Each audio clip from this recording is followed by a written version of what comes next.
जो टीम है जिन्होंने बहुत कथा का आयोजन किया है, हमारे विनोद भारती जी जो भीम आर्मी से ब्लॉक अध्यक्ष है, मैं उनको भी तहे दिल से जय भीम करता हूँ व उनके सभी साथियों को मैं जय भीम करता हूँ। और साथ में हमारे बड़े भाई जिला वरिष्ठ उपाध्यक्ष सिद्धार्थ भारती जी, मैं उनको तहे दिल से जय भीम करता हूँ, जो हमारे साथ कंधे से कंधा मिला करके अपने भाई को, छोटे भाई को लेकर के चल रहे हैं, उनको मैं तहे दिल से जय भीम करता हूँ।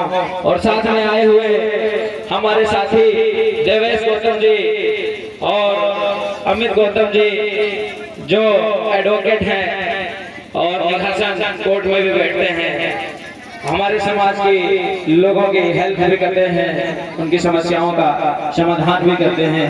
और हमारे साथी राजकिशोर जी, राहुल जी जो रमिया बहन से आए हैं, वो उनके साथ में जो आए हुए लोग हैं उनको भी तहे, और जो बहुत कथा की टीम है उनको भी तहे दिल से जय भीम। हमारे पिता अतुल मित्रा जी, इनको मैं तहे दिल से जय भीम करता हूँ। और अपनी वाणी को शुरुआत करने से पहले मैं एक पंक्ति बोलूंगा कि राहत की दरिया का किनारा भी कभी आएगा, कि राहत की दरिया का किनारा भी कभी आएगा, और वक्त अगर आपका है तो क्या हुआ साहब, वक्त कभी हमारा भी आएगा, वक्त कभी हमारा भी आएगा। और वो वक्त अब आने वाला है, नौजवानों ने ठान लिया है, वो समय भी लाएंगे, वो दिन भी लाएंगे जब हमारी सरकार भी होगी, हमारी सत्ता भी होगी, और हमारा रोब भी होगा, हमारा खौफ भी होगा लोगों के अंदर। वो समय आ गया है, मेरे नौजवानों ने ठान लिया है, अब बहुजन समाज जागरूक होने लगा है। वो जागरूकता इस 2024 के चुनाव में दिख गया कि बहुजनों ने, जो लोग कह रहे थे कि हम 400 पार हो जाएंगे तो संविधान बदल देंगे, तो संविधान को बचाने के लिए बहुजनों ने उन लोगों को कहां पे पहुंचा दिया, बैसाखी पे पहुंचा दिया। अब अगर वो संविधान की बात करेंगे बदलने की, तो एक बैसाखी अगर खिलक गई तो उनकी खुशी भी खिसक जाएगी, खिसक जाएगी नहीं खिसक जाएगी। आज वो लोग बैसाखी पे आ गए, जो लोग कह रहे थे कि हम 400 पार हो जाएंगे तो संविधान बदल देंगे, आज बहुमत में भी नहीं आ पाए। वो समय आ गया है, क्योंकि यहाँ बहुजन समाज जागरूक होने लगा है, हम अपने वोट की वैल्यू को पहचानने लगा है। जो लोग हमारे साथ शोषण अत्याचार करते हैं, मैं उनसे कहना चाहता हूँ, एक पंथ के माध्यम से बताना चाहता हूँ, जो सोच रहे हैं कि हम जेल मुकदमे और पुलिस थानों से भीम आर्मी के लोगों को डरा देंगे, तो मैं उनसे कहना चाहता हूँ कि फैसला अब हो गया है, कि फैसला हो गया, अब सहेंगे नहीं, कि फैसला हो गया, अब सहेंगे नहीं, तुम्हारे जुल्मों सितम को अब सहेंगे नहीं, तुम्हारे जुल्मों सितम अब सहेंगे नहीं। तुम दिखाते हो जेल पुलिस थाने का डर हमें, तुम दिखाते हो जेल पुलिस लाठी डंडे का डर हमें, अब मौत भी आएगी तो बेटा डरेंगे नहीं, अब मौत भी आएगी तो बेटा डरेंगे नहीं। हम मौत से डरने वाले लोग नहीं हैं, हम लाठी डंडों से डरने वाले लोग नहीं हैं। बड़े भाई चंद्रशेखर आजाद जो सड़कों पर बहुजन समाज की आवाज को बुलंद कर रहे थे, बहुजन समाज के लोगों ने, मुस्लिम समाज के लोगों ने, दलित समाज के लोगों ने, किसान का मेरा वर्ग के लोगों ने, पीड़ित समाज के लोगों ने आज उन्हें संसद भवन में पहुंचाने का काम किया है। मैं उन लोगों को तहे दिल से धन्यवाद देता हूँ जो बड़े भाई चंद्रशेखर आजाद जी के साथ दिया, क्योंकि समय आ गया है, हम लोग बहुत पीछे हो गए, अब वो समय हमें वापस लाना है। वो समय जब आएगा जब हम लोग वोट की वैल्यू को पहचानेंगे, जाति धर्म के नाम पर वोट नहीं देंगे। ओबीसी समाज के लोगों को भी सोचना होगा कि हमें धर्म के नाम पर वोट नहीं देना है, हमें अपने बच्चों के भविष्य के नाम पर वोट देना है।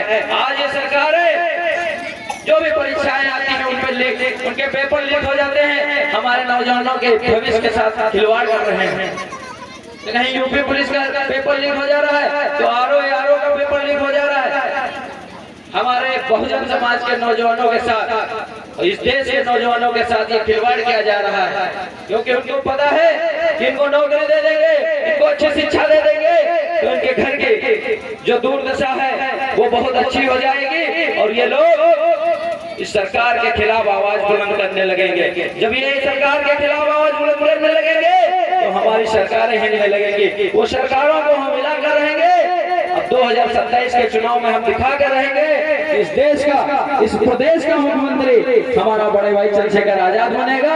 उस बड़े भाई चंद्रशेखर आजाद के लिए हम रातों दिन मेहनत करेंगे, नौजवानों को जागरूक करेंगे, बहुजन समाज के लोगों को जागरूक करेंगे, मुस्लिम समाज के लोगों को जागरूक करेंगे, वो अपने तरफ लेके आएंगे, अपने पार्टी की तरफ लेकर आएंगे और बड़े भाई चंद्रशेखर आजाद जी को 2027 में इस प्रदेश का मुख्यमंत्री बनाकर रहेंगे। और लोगों से कहना चाहता हूँ, जो हम लोग सोच रहे हैं, जो लोग हमारे समाज के साथ शोषण कर रहे हैं, अत्याचार कर रहे हैं, उनको कहना चाहता हूँ, एक पंक्ति के माध्यम से कहूंगा कि ये चांद ये सितारे हमारे साथ रहेंगे, ये चांद ये सितारे हमारे साथ में रहेंगे अगर आप लोगों के हाथ हमारे हाथ में रहेंगे।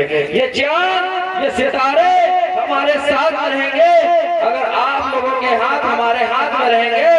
और ठक कर घर में बैठ जाएं, कोई बच्चे नहीं हैं, ठक कर घर में बैठ जाएं, कोई बच्चे नहीं हैं। और ये जितना भी शोषण करने वाले लोग हैं, चाहे वो किसी भी जाति के लोग हो, चाहे वो किसी भी धर्म के लोग हैं, जब हमारी सरकार होगी तो कहाँ होंगे? हवालात में होंगे। कहाँ रहेंगे? हवालात में रहेंगे। जो लोग सोच रहे हैं कि ये दलित बिरादरी के लोग हैं, ये चमार बिरादरी के लोग हैं, तो अब हम लोग डरने वाले लोग नहीं है। हमारा इतिहास तलवार की नोक से भी लिखा गया है और पेन की नोक से भी लिखा गया है। जो लोग सोच रहे हैं कि हम गरीब हैं, हम चमार जाति के लोग हैं, हम गोत्र बिरादरी के लोग हैं, इनको दबा लेंगे, डरा लेंगे, धमका लेंगे, तो मैं उनको कहना चाहता हूँ, पढ़ लेना जाकर के हमारा इतिहास 1 जनवरी 1818 जो 500 महारों ने 28,000 पेशेवरों को गाजर मूली की तरह काट के फेंक दिया था, हम उनकी औलादे हैं, हम डरने वाले लोग नहीं हैं। और जो लोग सोच रहे हैं कि हम डर जाएंगे, तो पढ़ लेना बाबा साहब अम्बेडकर को, जो अकेला तुम्हारे हजारों ऐसे मनवादियों से लड़े और उनकी ईंट से ईंट बजाया और अपनी पेन की ताकत से पूरे भारत देश का संविधान लिखा।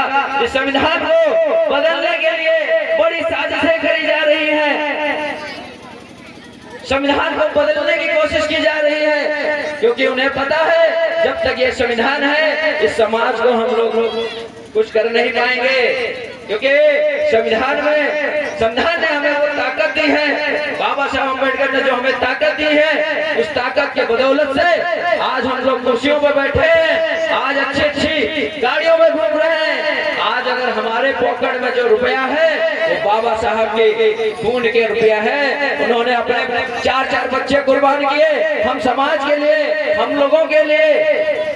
वो ताकत बाबा साहब अम्बेडकर ने जो दी है संविधान से, तो संविधान को बचाने के लिए अगर हमें गर्दन भी कटानी पड़े तो मैं सबसे पहले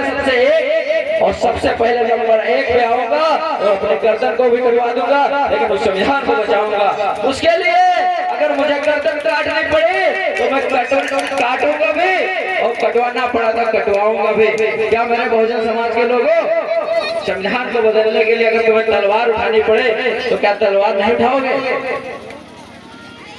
संविधान को बचाने के लिए तलवार उठानी पड़ेगी तो हम लोग डर जाएंगे? कभी नहीं डरेंगे। अगर संविधान नहीं रहा तो समझ लीजिए हमारे बहन बेटियों के साथ इज्जत लूटी जाएगी। और जिस तरीके से जब संविधान नहीं था तो हमारे लोगों के साथ जो आगे खाने बनी हुई करती थी और पीछे झाड़ू बना हुआ करता था, वो दिन बहुत जल्द ही आ जाएगा। जब संविधान बदल दिया जाएगा वो दिन भी आ जाएंगे कि अगर हम लोग कहीं थूकते हैं तो जमीन पर नहीं थूकना पड़ेगा, उस हांडी में थूकोगे। उस हांडी में जब थूकना पड़ेगा तो कैसा लगेगा तुम्हें? अगर ऐसी जिंदगी जीने की बात आई तो सबसे पहले मैं उस संविधान को बदलने के लिए तलवार भी उठा लूंगा, लेकिन संविधान को बदलने नहीं दूंगा। संविधान को बचाना होगा। और मैं कहना चाहता हूं उन लोगों से और कहूंगा, क्योंकि समय आ गया है। बहुजन समाज के लोगों, नौजवानों, अब तुम्हें अगर कोई आगे ले जा सकता है, अगर तुम्हें राजनीतिक सत्ता को पहुंचा सकता है तो वो है बड़े भाई चंद्रशेखर आजाद। उस चंद्रशेखर आजाद को तुम्हें नहीं छोड़ना होगा, उसको साथ में जाना होगा और इस 2027 में बड़े भाई चंद्रशेखर आजाद जी को इस प्रदेश का मुख्यमंत्री बनाना होगा। क्योंकि 27 में हमें दिखाना है नौजवानों की ताकत कि हम नौजवानों में कितना जोश और जज्बा अगर आया है तो बड़े भाई चंद्रशेखर आजाद की वजह से आया है। हमें जानना होगा, पहचानना होगा और समय ना होते हुए मैं वाणी को विराम दूंगा और एक वक्त को जरूर बोलूंगा नौजवानों के लिए।